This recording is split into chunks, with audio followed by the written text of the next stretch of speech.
Luiz Cláudio, praticar a eutanásia, ou seja, dar fim a uma vida agonizante, instantes antes da provável morte, pode ser visto como um ato de caridade? Não sei se caridade seria o termo.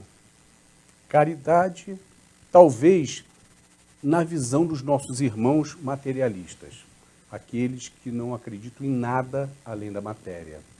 Mas mesmo assim, precisamos ser honestos, sinceros na nossa análise.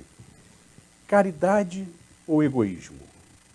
Porque todos nós sabemos que é extremamente difícil acompanhar um ente querido, enfermo, sem esperanças de cura e sem que haja um prazo determinado para aquilo acabar.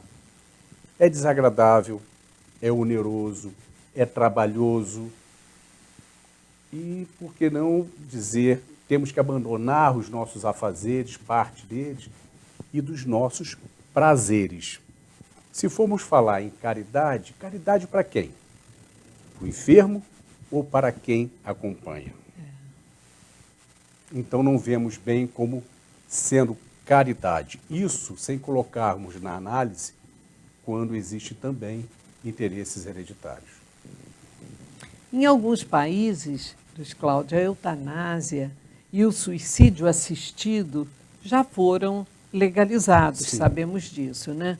O que você pode nos dizer a respeito? Países tidos como países socialmente desenvolvidos. A legalização atende aos preceitos da moral social, a moral da sociedade.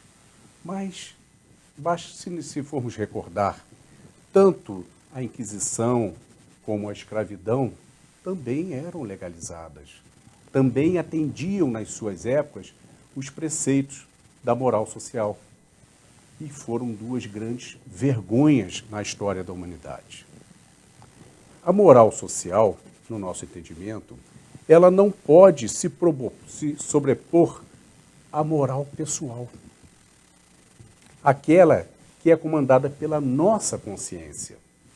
Sempre que buscamos consultar a nossa consciência com sinceridade, nós sabemos exatamente o que é correto, o que não é correto. Aliás, o Espiritismo nos mostra isso na questão número 621 do Livro dos Espíritos, onde diz que a lei de Deus está gravada na consciência de cada homem. Assim, mesmo aqueles que não têm nenhum tipo de religiosidade, eles, ao consultarem as suas consciências, estão consultando as leis de Deus. E o que diz o Espiritismo? A doutrina espírita se posiciona de que forma a respeito da eutanásia, Luiz Cláudio? É totalmente contra. Até o nome, eutanásia, a palavra vem do grego, onde eu significa bom, boa, e thanatos, morte. Então, eutanásia, a boa morte. Como uma boa morte? Já no Livro dos Espíritos, na questão 880, Allan Kardec questiona qual o primeiro direito natural do homem. E os espíritos respondem que é o de viver. Assim, ninguém pode atentar contra a vida de ninguém.